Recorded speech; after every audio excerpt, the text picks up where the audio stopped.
The Silk Road begins in Chang'an. To the west lie Persia and Rome, and to the south, India. If you continue eastwards, you eventually come to Korea and Japan. The Silk Road ends in Chang'an as well, the place people came to for silk and for Eastern culture. Already more than 2,000 years ago, Chang'an was a center of exchange between East and West.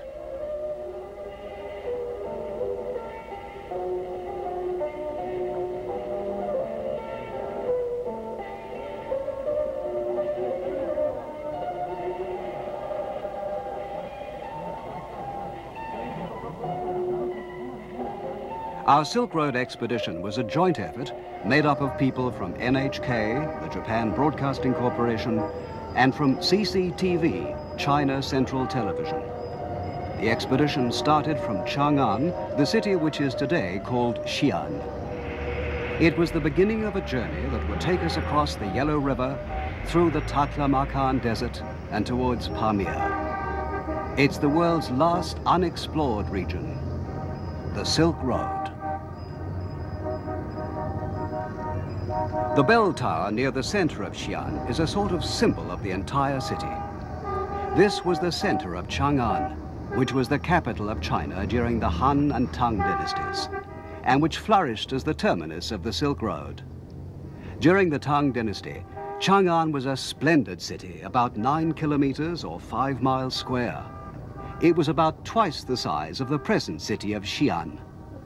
The Tang Imperial Palace stood where the bell tower now stands, a very impressive building centered on the Imperial Council Hall. Directly in front of the Council Hall lay a great avenue, 150 meters wide or 500 feet, called Tuchua Avenue. This was the city's main thoroughfare, and other streets branched at right angles from it, forming square city blocks, like a chessboard. In the eastern part of the city were marvelous buildings, such as the Qin Palace of the Emperor Xuanzong. And merchants came to Chang'an from all over the world. Merchants from the east congregated in what was called the Eastern Market, and those from the west in the Western Market. Here, foreign traders could find lodging houses and take part in the city's thriving business. And leading westwards from Chang'an was the Great Silk Road.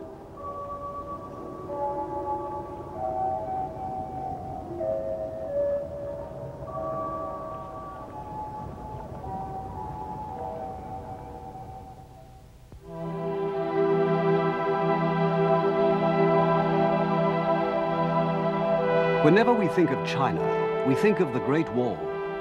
And whenever we think of the Great Wall, our thoughts turn to the Emperor Qi Huangdi, who started to build it. He quelled the tribal strife that divided China, united it for the first time into a single empire, and with the Great Wall, protected it from its nomadic enemies in the north. He was a notorious despot, but he achieved many great things. A marvelous relic that demonstrates the enormous power of the Emperor Qi Huangdi was recently discovered quite near Xi'an. A huge group of clay models of warriors and their horses has been excavated. It's become known as the Emperor Qi Huangdi's sculptured army.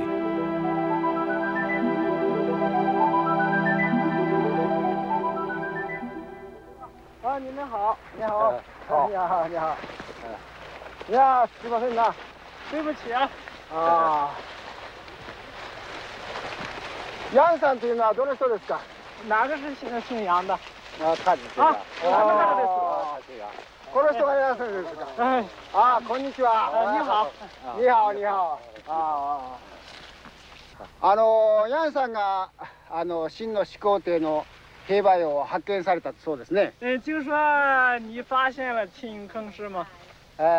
毛主席啊，在这个龙泉基建尤其在水利基建方面，我们这个呀，这个临潼县呀，盐载公社下环这个大队西洋生产队，在这个水利建设上打井啊，这个达到啊这个4.5米左右啊，发現这个秦俑啊，当時我が人民公社の社員たちはですね、糸を掘るとき、糸を掘るとき、地下4メートルの深さのところですね、新のヘバヨコを発見しました。それだけ立派なものを発見されたから、今英雄ですね。你发现了这么一个重大的发现呀，你是一个英雄啊。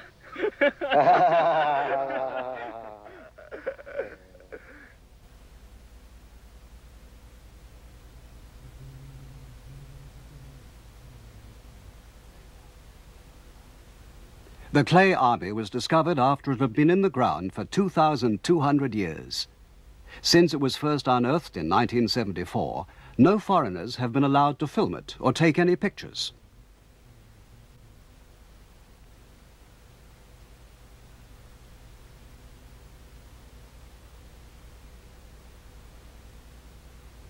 The joint Chinese-Japanese expedition was the first television team allowed to cover the sculptured army, the greatest archaeological discovery of the 20th century. During the years since the discovery was first made, more than 600 life-sized figures of soldiers and horses have been found.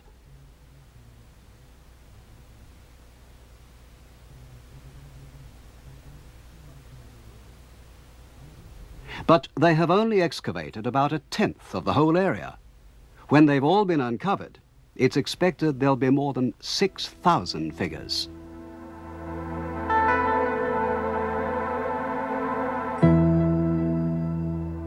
The Emperor Xi'an was indeed a very powerful man.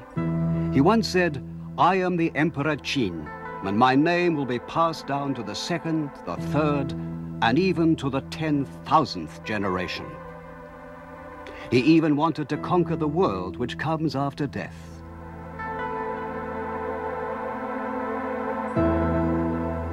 He built a sort of tomb palace underground where he'd live after his death and place soldiers at its four corners like an imperial guard.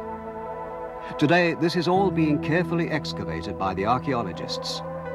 The clay statues which are now appearing are the men of that imperial guard.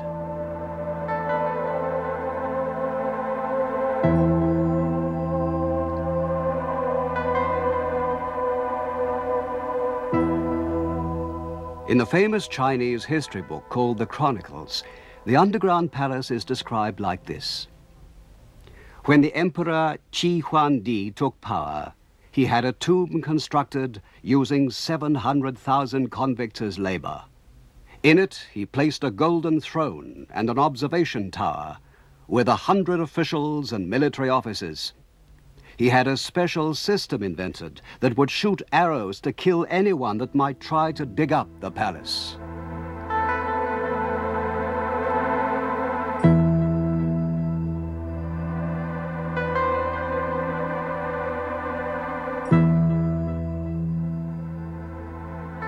But the reign of this great tyrant, who boasted that his name would be passed down for centuries, only lasted for a brief 15 years.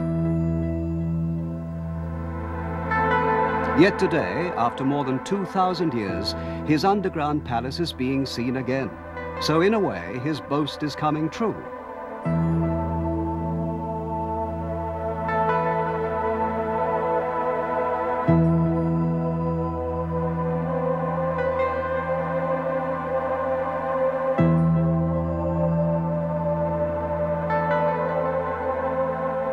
The archaeologist in charge told us that to complete the excavation will take about another 20 years of work. He invited us to come back in the year 2000 and told us we'd be welcome.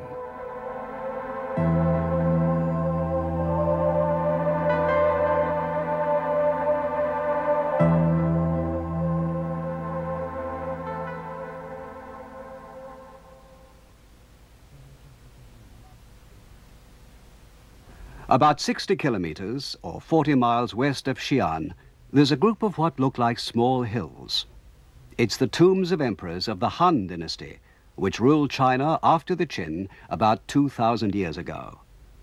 Government officials, important soldiers, and relatives of the emperor were also buried here. The high mound in the middle, surrounded by the tombs of scholars and generals, is the burial place of the great Han emperor, Wu Di.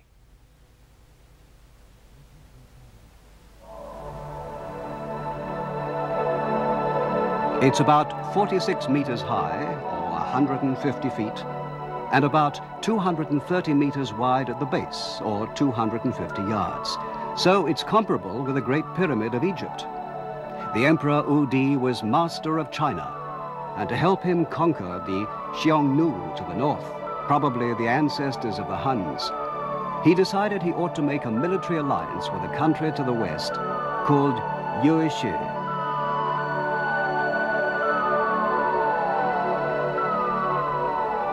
He called for a volunteer to carry his message to Yuezhi. The man who came forward was called Jiang Qian.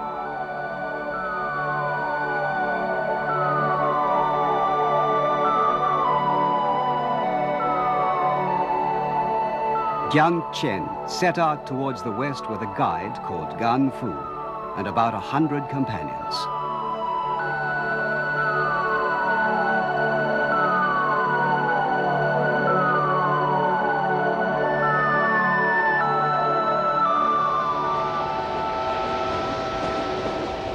We went to see the tomb of Jiang Qian, which still exists at a place called Hanjiang, about 12 hours by train from Xi'an.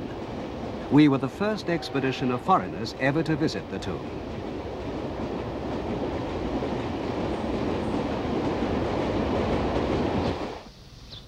Jiang Qian's mission ended in failure, for the Emperor of Yuezhi had no interest in an alliance with China. Jiang's journey took him 13 years, and he was twice taken prisoner by the Huns. All of his followers were lost, and when he finally returned to Chang'an, he only had Gan Fu with him, and they were both in a miserable state.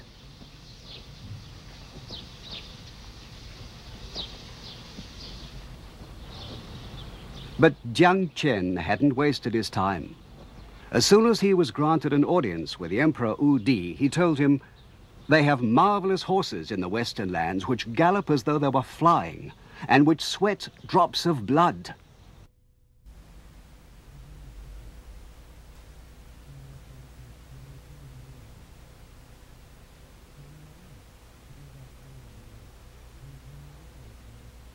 This is the Maoling Museum, near the tomb of the Emperor Udi. Here we saw statues of Huns being trampled underfoot by Chinese on the horses that sweat blood.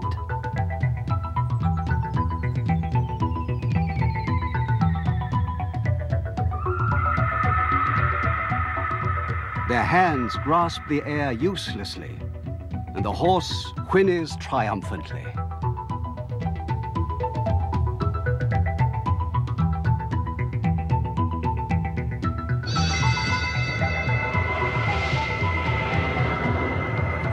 After he had obtained some of the famous Western horses, the Emperor Udi organized a campaign against the Xiongnu.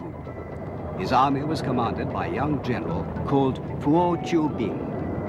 Handling his new cavalry skillfully, young General Puo fought and won battle after battle with the mounted armies of the Xiongnu. He went on to conquer an area west of the Yellow River called the Heshi Corridor, and returned in triumph to Chang'an with no less than 100,000 prisoners. Fortresses were built in the Heshi Corridor, and a road between Han China and the West was established. Thus, the Silk Road began. For China, the new road had a double importance. From the West, they could get the precious heavenly horses, and they could export Chinese goods and culture abroad, especially silk.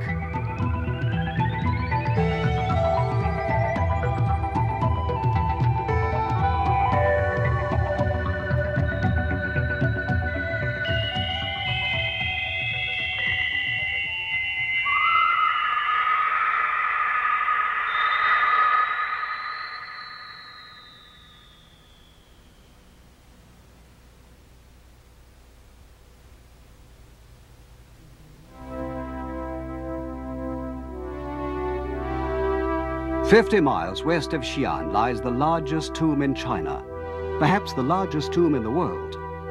It's the burial place of the third emperor of the Tang dynasty, which started in 618 AD. His name was Gao Zhong. and his empress who was buried with him was called Wu Zetian. Wu Zetian, who ruled alone for 50 years after the death of her husband, was the only empress in the entire history of China. During her reign, China flourished, and its capital, Chang'an, became the biggest and busiest city in the world, with a population of more than 1 million people. The Tang dynasty was the greatest dynasty in all China's history, the flower of the dynasties. The capital, Chang'an, was a veritable peony blossom, and the empress, Wu Zetian, was like the queen bee among its petals. This tomb, called Qianling, was built into a mountain 1,048 meters high, or 3,000 feet, and it represents a peak in China's history. Soon they'll start to excavate it properly.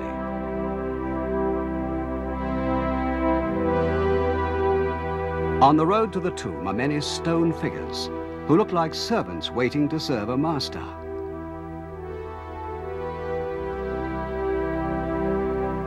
These 10 figures are each 4.5 meters tall, or 15 feet, and they represent well-known military and civilian officials who served the Emperor Gaozong. They're realistically carved, and they're believed to have been sculptured from life.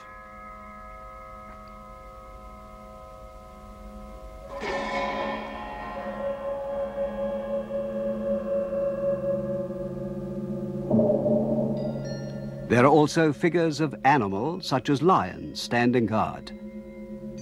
The winged figures are typical of the style of the Western lands.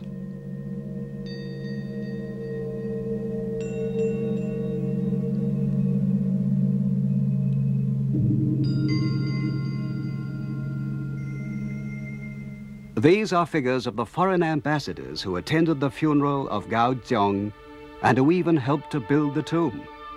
Altogether, 61 kings, members of royal families, or ambassadors from different countries attended the funeral.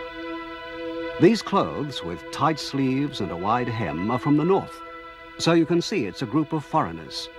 They're wearing belts and have swords slung at the side, but they're holding their hands in front of their chests in Chinese style. At one time, you could read which country they came from and their rank written on the back of each figure, but the characters wore away long ago. But why have the hands and heads been removed? This is still a puzzle.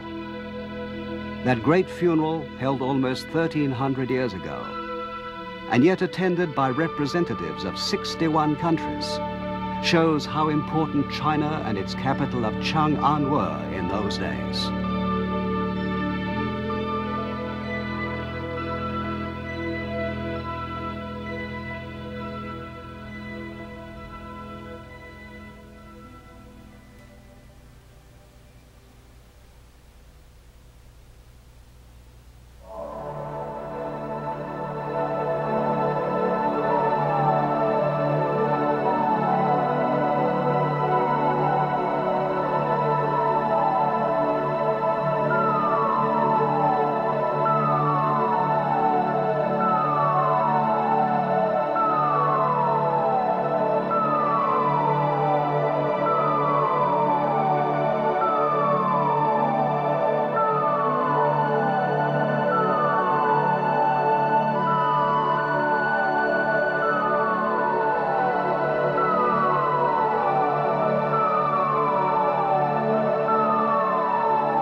Silk is one of the most important features of Chinese civilization, and its culture is believed to have started more than 3,000 years ago. Several hundred years later, there were already characters in the written language for mulberry, thread, and silk. Silk soon became famous as one of the most marvelous products of China.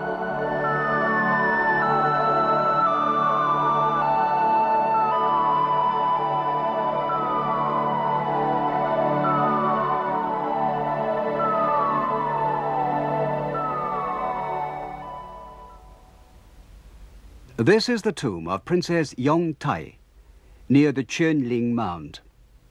As you pass along the underground passage, 90 meters long or 82 yards, you can see pictures of ladies of the Tang court painted on both walls.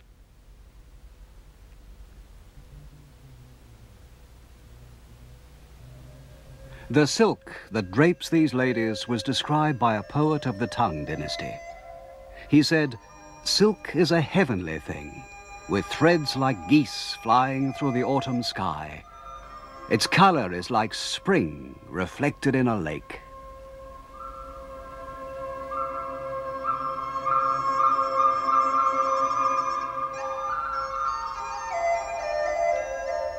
These ladies are playing with flowers in a garden.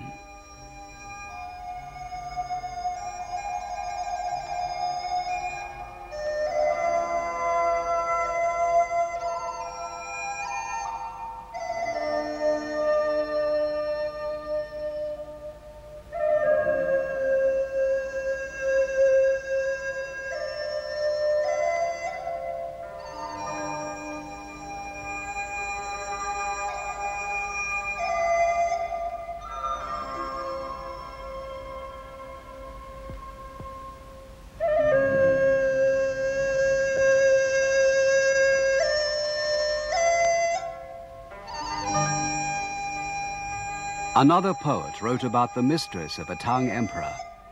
Her smile brings 100 charms to her eyes, and her beauty has the fragrance of the 6 shrines.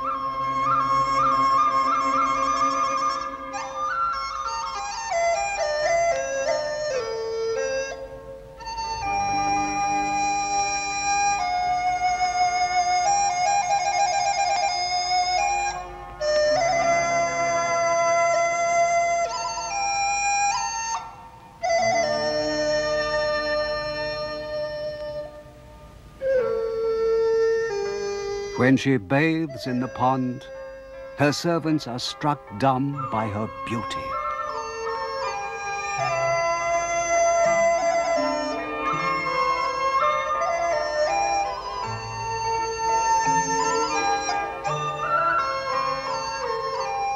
"3,000 lovely maidens serve the emperor, but he has eyes for only her." Adoringly, he says, "In the air, as birds, we'd share one pair of wings.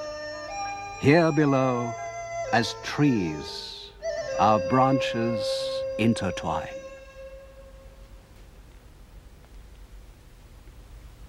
This wall dates only from the Ming dynasty, but 700 or 800 years before it was built, the Tang city was 8 times as big and measured 10 kilometers by 8 kilometers, or 6 miles by 5 miles. It was the biggest city in the world, bigger even than Baghdad in the west.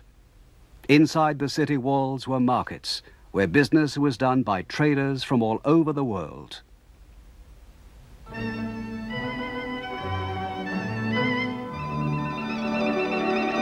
The Western market was the place where the merchants of the Silk Road gathered to buy and sell.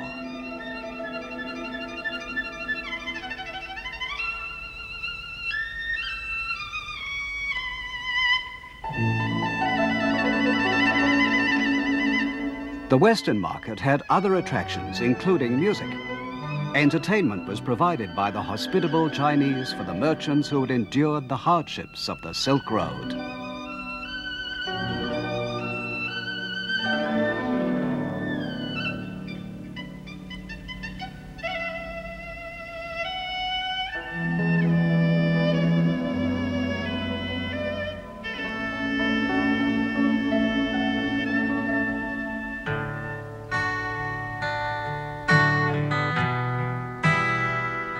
Merchants from Rome, from Persia, and from Central Asia all gathered at the Western market.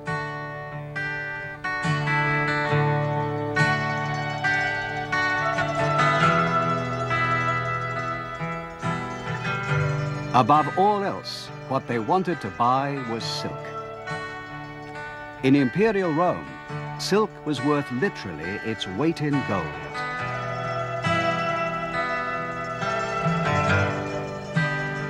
Objects that show how international Chang'an was have often been excavated in Xi'an.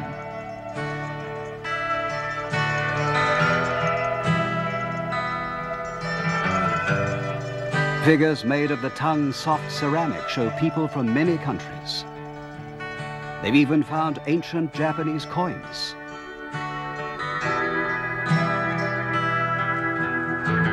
Driving these camels are people from the north with their high boots.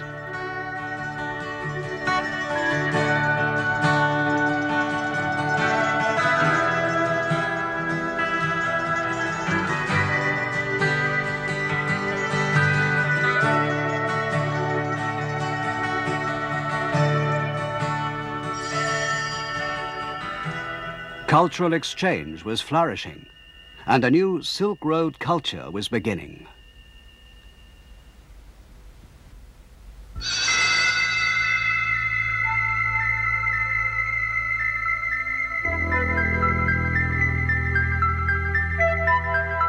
Along the road, in both directions, camels were traveling, carrying civilization to the east and to the west.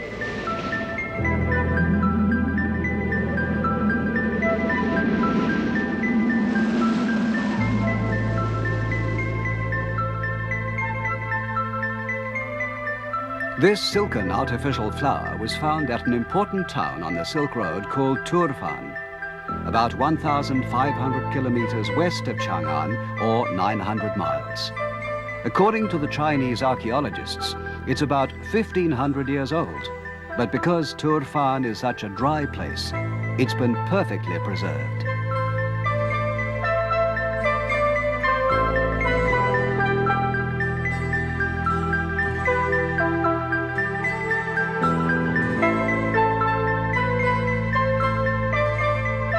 Here, a wolf is attacking a traveler on the Silk Road.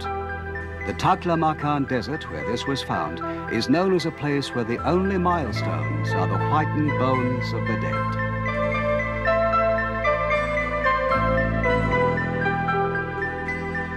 But still, people succeeded in walking across it, and silk arrived in Rome. This is an oasis on the southern route of the Silk Road, through a country called Xi'an. Here, the British explorer Stein discovered a famous painting. In Xi'an, they had no silkworms, so the king asked his bride, a Chinese princess, to bring some cocoons with her when she came to marry him. The export of silkworms was forbidden, of course, but the princess succeeded in smuggling a few through.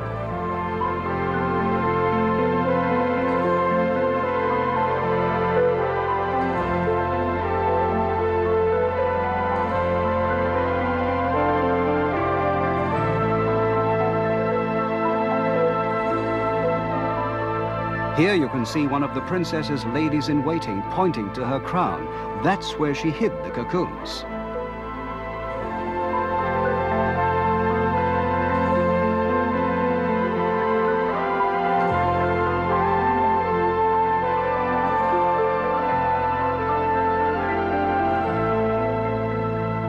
Eventually, the silk crossed the mountains of Pamir, the deserts of Arabia, and arrived in distant Rome. To the Romans, China was Ceres, the country of silk.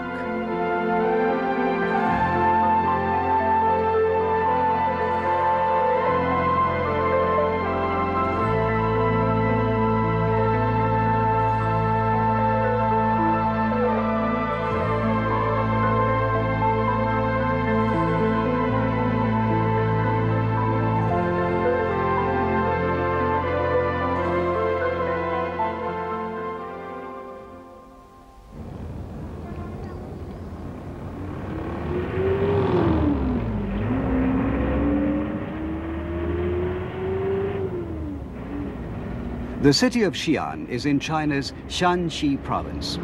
It has a population of 2.5 million, about twice as many as in ancient Chang'an.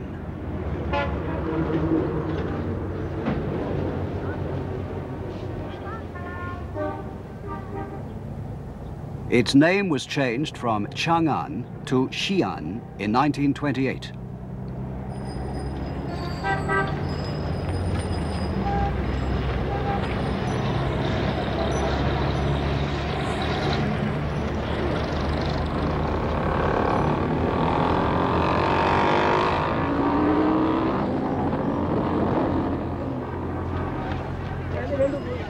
We wanted to see what was left in today's city of ancient Chang'an, the capital of 11 Chinese emperors long ago.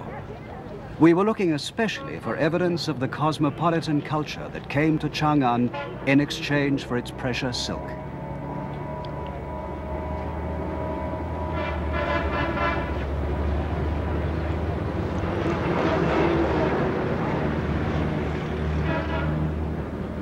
When we visited Xi'an, it was autumn. The city was bustling with celebrations for the 30th anniversary of the founding of modern China.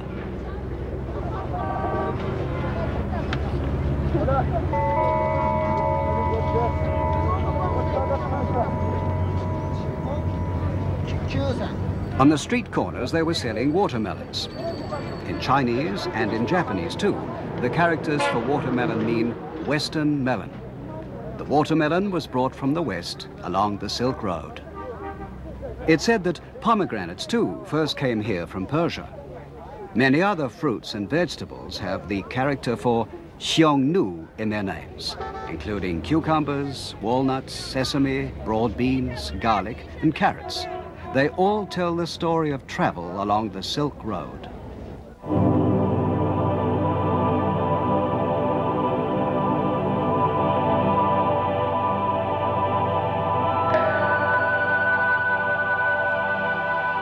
All kinds of new entertainments were also brought for the people of Chang'an.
Here's a picture of a polo match that was painted in the Tang dynasty. Polo, which originally comes from Persia, was the favorite game of the Emperor Xi'an and was very popular among the aristocrats of Chang'an.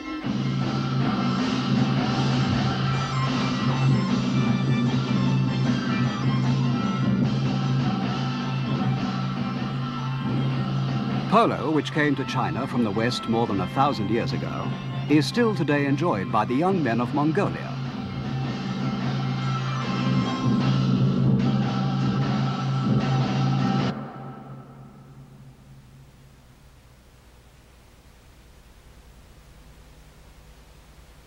People traveling along the Silk Road also brought their religions with them.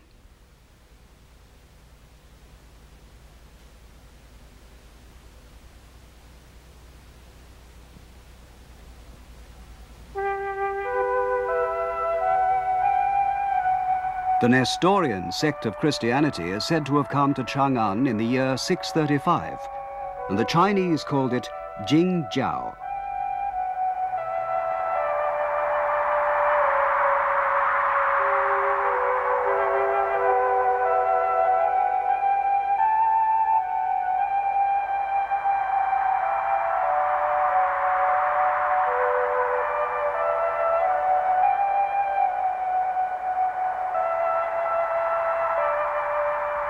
Jingjiao spread quickly in Chang'an, and this great memorial was set up to record its arrival.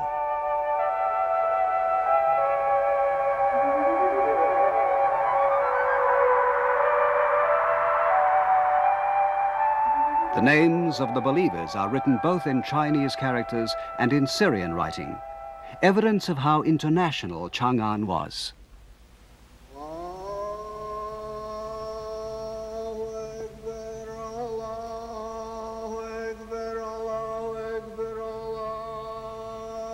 While we were in Xi'an in 1979, Islam was big news all over the world.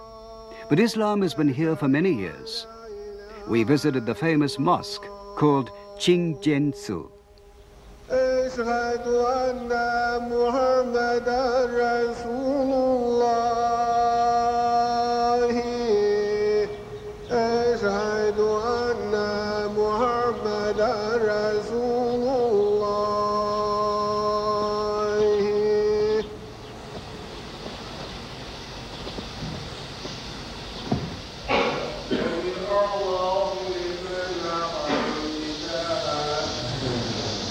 We only took pictures from behind, as the Muslims don't like to be photographed praying.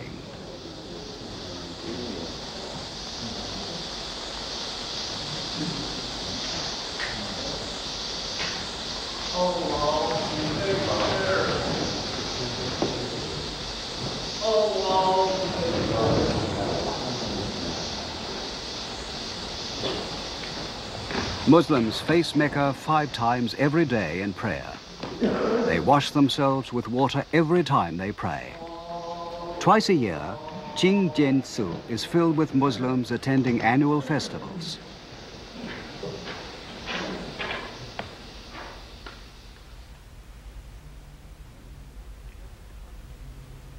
During the Tang Dynasty, it's recorded that the city had 1,000 Muslims. Today, there are more than 10 times as many.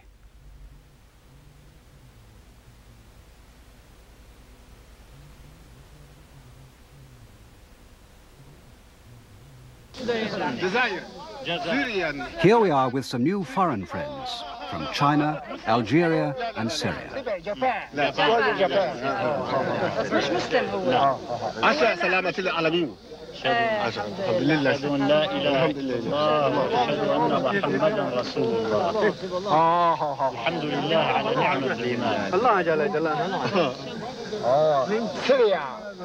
Algeria, Sydney, Japan.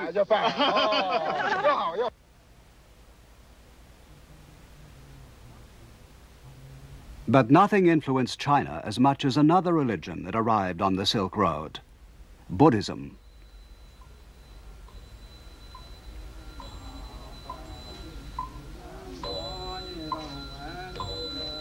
We visited the Xingjiao, which is where a famous Buddhist priest of the 7th century is buried.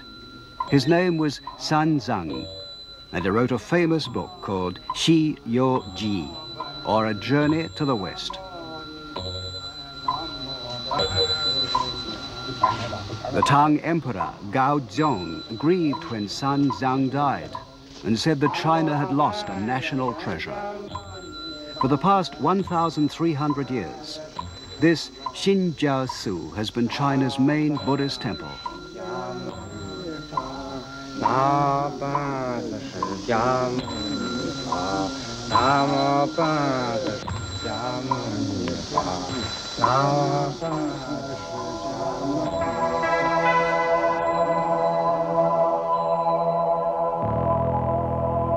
His main claim to fame is that he traveled all the way to India. In those days, it must have seemed like the end of the earth, to bring back Buddhist scriptures.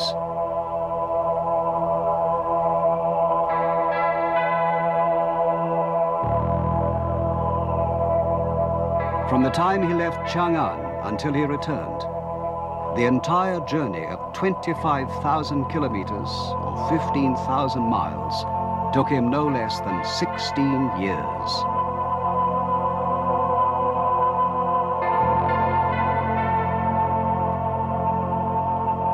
He brought back 657 rolls of Buddhist sutras from India, and it took 24 horses to carry them all. As soon as he'd returned to China, he started the immense job of translating them all into Chinese.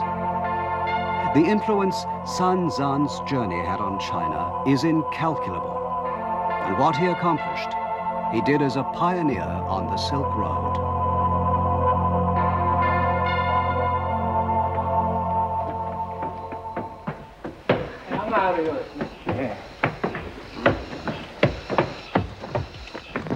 The chief priest of the Xingjiao invited us upstairs, saying he had something interesting to show us.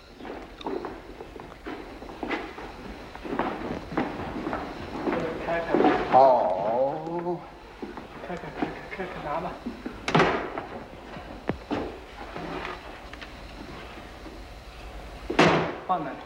哦。放那里。 Many Buddhist documents are preserved here, as you would expect. And although there's no proof that these are the actual sutras that Sun Zang brought back, the head priest handled them with great reverence. これは随分古いもののようですが、一体何でしょうかね。这个怎么这么旧了？这什么东西啊？北野经。叫白曜経と言います。白曜経。白曜経。白曜経ってのは何ですか？什么叫北野经啊？ 这是印度的北野树的树叶。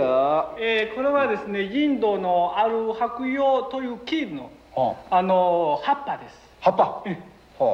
ずいぶん古いもののようですが、何書いてあるんですかね。これいつの時代のものでしょうね。这么旧了，上面写的什么呀？这是不是很古了？就是古了，是唐代玄奘法师由印度出来的。 梵文そうです。これはね、随分古いものです。唐の時代ですね。唐の時代、玄奘法師がお経を取るとき、これはインドから取ってきた言文です。言語です。文語です。違いました。どうもすみません。これそうすると素晴らしい宝。Even in communist China, these items of Buddhist culture brought from the West are protected and preserved.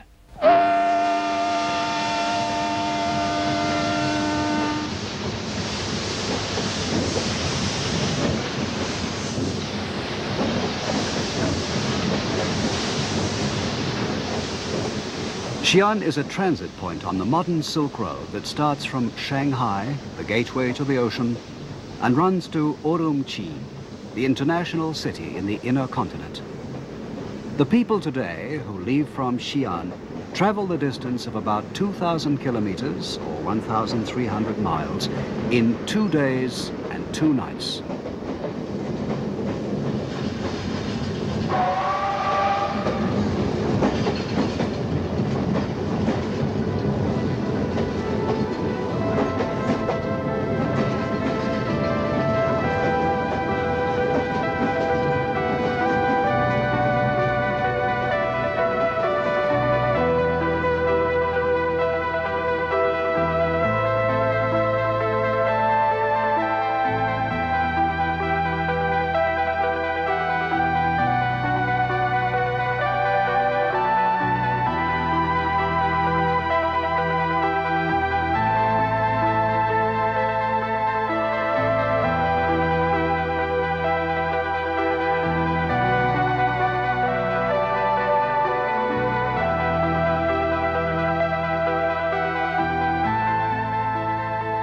The river Weishui flows through the northwestern suburbs of Xi'an. When people set off westwards along the Silk Road, this is where their friends and relations would see them off. They held farewell parties in the inns, many of which lay along the riverbanks. There used to be a custom of breaking off a twig from one of the willow trees that grew along the river and giving it to the departing traveler. They used to bend the twig into a circular shape as a kind of prayer for a safe return. Many great works of Chinese literature have been written about the pain of parting at the beginning of the Silk Road, but none more famous than the words of the Tang poet Wang Wei.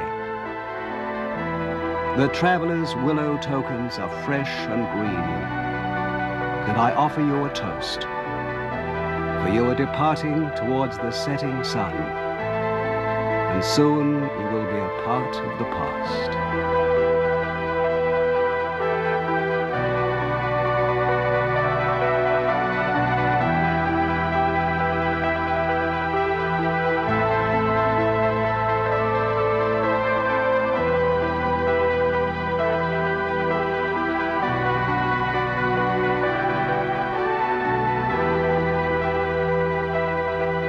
We bade farewell to our hosts in Xi'an and departed across the river for Donghuang, for the Taklamakan Desert, and for lands unknown.